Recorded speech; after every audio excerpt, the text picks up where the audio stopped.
Bonjour tout le monde, merci de venir sur cette vidéo. Alors vous me connaissez peut-être de TikTok déjà, moi c'est Apprenti Agri, ça c'est mon pseudo sur TikTok et sur YouTube. Sinon je m'appelle Paul-Émile pour être totalement précis. Mais la plupart du temps les gens m'appellent Paul ou par d'autres surnoms parce que Paul-Émile c'est trop long et souvent on m'appelle Paul-Émile pour m'engueuler. Donc Paul ça ira très bien.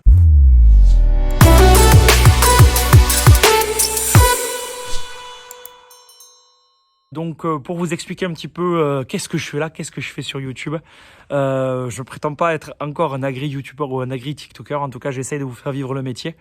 Je vous fais vivre aussi une situation. La situation elle est que je suis jeune agriculteur, je suis en train de m'installer, je suis en cours d'installation sur la ferme. Donc là on est sur une petite ferme qui appartient à mes parents, mais mes parents ne sont pas exploitants agricoles, donc je suis hors cadre familial, comme on dit, qui est le terme exact de ma situation. Donc je travaille avec du vieux matériel pour l'instant parce que j'ai pas la possibilité d'en acheter beaucoup. Et puis en démarrant, je suis obligé de faire l'acquisition de terre.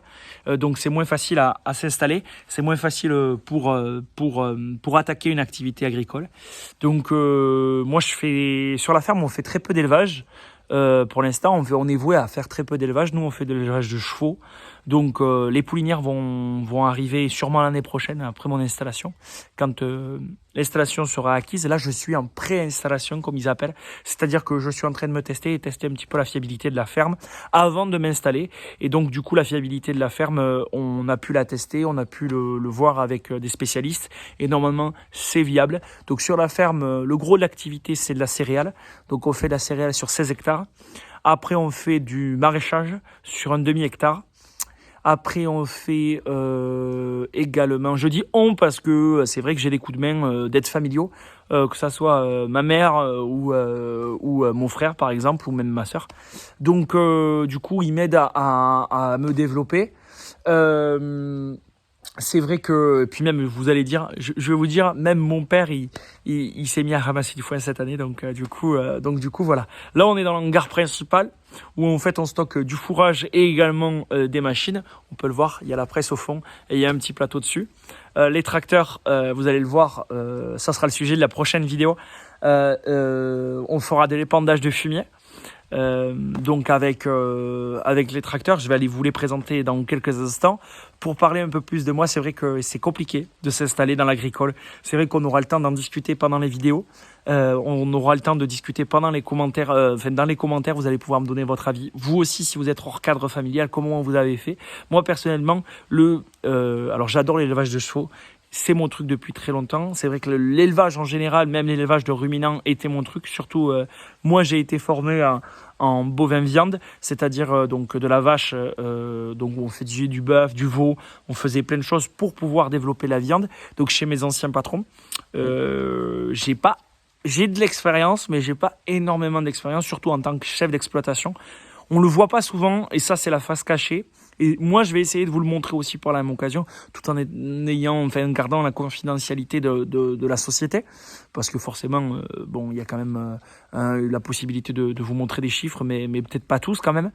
C'est vrai qu'en étant jeune agriculteur et surtout hors cadre familial, on fait de plus en plus attention. Déjà dans l'agricole, on fait attention à l'argent que l'on dépense. On essaye de pas investir de trop.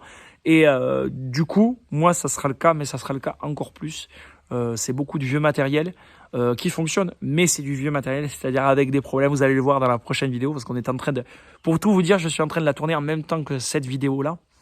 Donc vous allez voir, on va avoir des problèmes, je vais avoir des petits soucis. Après, c'est vrai que la ferme est un peu plus petite, on a moins d'hectares que les autres. Donc, du coup, on a la possibilité de perdre un peu de temps à faire de la mécanique, à se débrouiller, à faire de la débrouillardise aussi pour la même occasion. Donc, voilà, vous allez pouvoir le voir. C'est vrai qu'il y a des projets sur la ferme, il y a plein de choses qu'on va pouvoir faire et qu'on va pouvoir regarder ensemble. Vous allez vivre du début de la préinstallation, parce que là, je suis au début de la préinstallation. Pour vous dire, je tourne cette vidéo vidéos au mois de septembre et je suis diplômé depuis le mois de juillet. Donc du coup, c'est vrai que tout s'est un peu enchaîné. C'est vrai ça fait déjà, pendant mon apprentissage, j'ai aussi fait les travaux sur la ferme. Alors c'est vrai qu'il n'y avait pas d'élevage et il n'y avait pas de céréales. J'ai fait surtout du fourrage et du maraîchage. J'ai pu tirer des conclusions, j'ai pu apprendre plein de choses en formation. J'ai pu apprendre, j'étais en apprentissage, donc du coup, j'ai pu apprendre des choses auprès de mes anciens maîtres d'apprentissage qui m'ont beaucoup formé sur le terrain, sur la pratique. Et puis il y a aussi mes formateurs qui m'ont appris des choses du point de vue zootechnie, du point de vue agronomie, phytotechnie, la compta, la gestion économique de notre entourage, le pilotage d'entreprise, le pilotage d'exploitation. C'est c'est vraiment pas simple. Les statuts fiscaux sont bien différents du système commercial. Et donc du coup, voilà. Alors pourquoi je fais des vidéos aujourd'hui? C'est très simple. C'est parce qu'en fait, avant d'être agriculteur, comme je le disais, je suis hors cadre familial, en reconversion. Je suis jeune, mais je suis en reconversion. J'ai toujours voulu faire de l'agricole dans ma vie, mais malheureusement, j'ai pas eu forcément l'occasion de le faire. Et donc, du coup, j'ai travaillé dans les médias avant. J'étais animateur radio pour être totalement précis. J'ai fait de la télé aussi par la même occasion. Et ces vidéos, que ça soit YouTube ou TikTok, me permettent aussi de pouvoir allier mon ancienne passion, qui est donc la radio, que j'essaie de garder. Ça va me permettre aussi de pouvoir allier les deux. Pour ceux qui aiment bien le matériel, vous allez voir, c'est du matériel qui est pas neuf, pas du tout. J'ai rien de neuf sur l'exploitation, enfin, en tout cas pas encore. Mais tout est fonctionnel et tout fonctionne normalement pas trop mal. Donc, ici, un endaineur massé, qui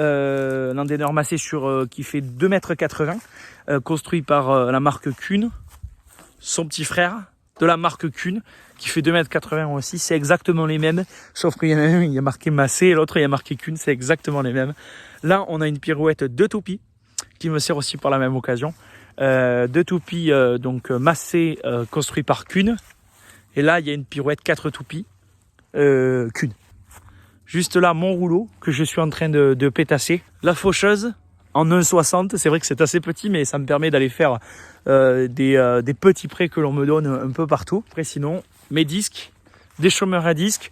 Il n'y a pas de marque, enfin je la connais pas en tout cas. Ma dernière acquisition, c'est un Zetor 5711 qui date des années, je crois fin 80. Moteur 4 cylindres. Il est annoncé comme 69 chevaux, mais je suis sûr qu'il fait plus ce tracteur. C'est un tracteur qui me sert plutôt pour les petits travaux. C'est un tracteur d'appoint, comme j'aime dire. Semoir Suzuki en 250. Tracteur de tête qui est pour l'instant un case international 695 XL. 70 chevaux. Aussi puissant que le Zetor, mais lui il est 4 roues motrices, donc on peut aller un petit peu partout avec. L'épandeur à fumier, le Renault avec la fourche faucheux, et par contre il n'a pas du tout d'attelage, il a juste une attelle, une boule, une herse rotative en 250.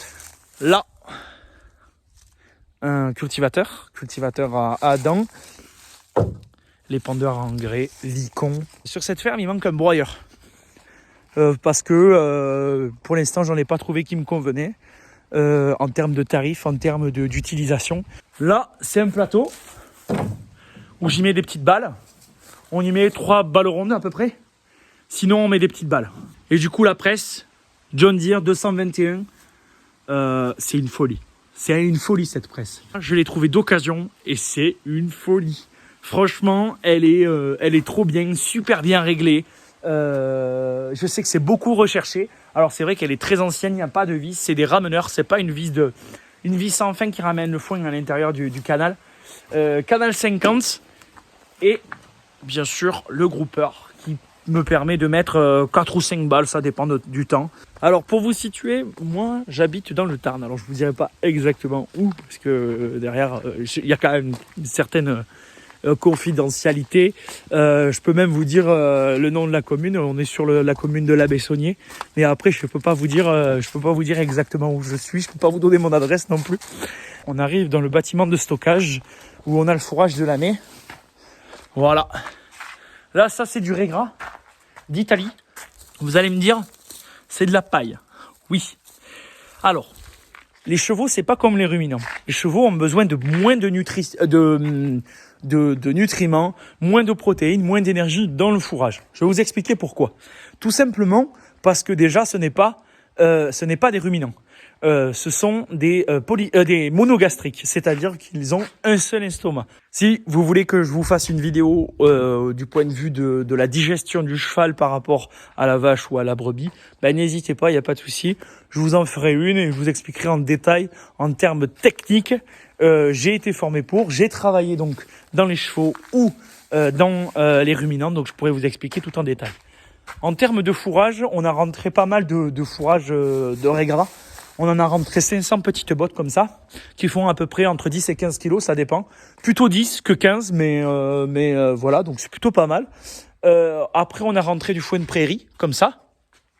Voilà, ça c'est du foin de prairie naturel, qui lui, un peu mieux au niveau des nutriments, parce que forcément, il y a un apport d'azote qui est fait. Donc du coup, on a de la masse, mais du coup, on en a un peu moins que le riz gras. Le riz gras, je l'ai fait parce que il y avait une possibilité de biomasse, donc c'est-à-dire de faire beaucoup de la quantité, parce que c'est vrai que l'année dernière on a manqué de foin et ça a été un peu la cata. Donc du coup je me suis permis de faire du riz gras d'Italie, des balles rondes, parce que ça c'est pas les balles rondes. Moi je n'ai pas de roomballer, donc ça c'est les balles rondes d'un voisin. Et après, c'est le voisin le plus proche qui me fait les balles avec les filets. Voilà, ça c'est le hangar de stockage. Et là aussi, il y a une partie box où en fait, on les fait rentrer-sortir avec le tunnel derrière qui nous permet de rentrer un troupeau sur cette partie-là du hangar.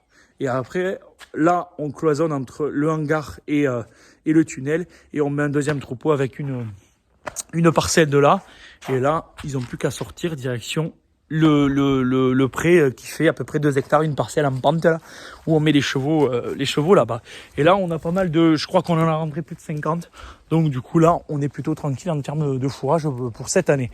Et là, on arrive dans la cour de la ferme. C'est la ferme, c'est la ferme d'antan, c'est-à-dire la ferme. Ici, avant, il y avait un métayer à l'époque qui habitait dans cette maison-là. Et la maison de maître, là où on habite, c'était la maison qui a été construite en premier, c'est le premier bâtiment qui a été construit et après la ferme a été faite au fur et à mesure. Là on a une grange qui nous permet de stocker du foin en dessous. Voilà, ça c'est l'ancienne étable, on le voit, hein. on voit bien les installations à la tâche. Je peux vous montrer, voilà, ça c'est les installations pour faire du veau sous la mer. C'est vrai que c'est très très présent dans la région. Donc là on a du foin de prairie naturel aussi par la même occasion. Là, on a du foin de première coupe et on a le foin de la seconde coupe juste ici, qu'on vient juste de rentrer. Alors nous, sur la ferme, on a absolument que des chevaux et des poneys. On n'a pas d'autre chose. Vous voyez, la jument est en train de se rouler.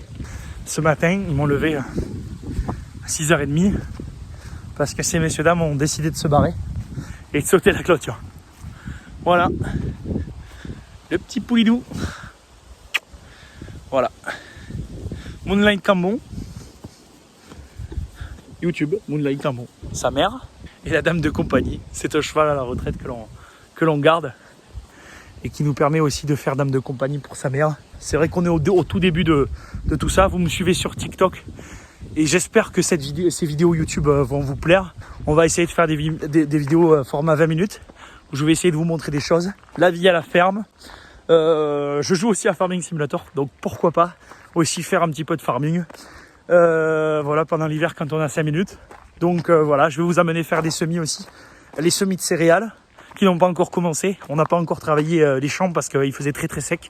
Et là c'est les premières pluies depuis plus que 15 jours. Donc du coup là on finit la semaine prochaine. Vous avez une vidéo épandage de fumier. Et à partir d'aujourd'hui, c'est parti, une vidéo chaque semaine. Ça sortira normalement le samedi à 10h, donc n'hésitez pas. Vous mettez un pouce bleu, vous vous abonnez, vous mettez la cloche. Et donc n'hésitez pas, vous mettez un commentaire si vous avez n'importe quelle question. Très bonne journée à vous, et puis ça dépend quand est-ce que vous regardez cette vidéo. Bonne journée, bonne soirée, et puis voilà. N'hésitez pas à vous abonner. Bye bye.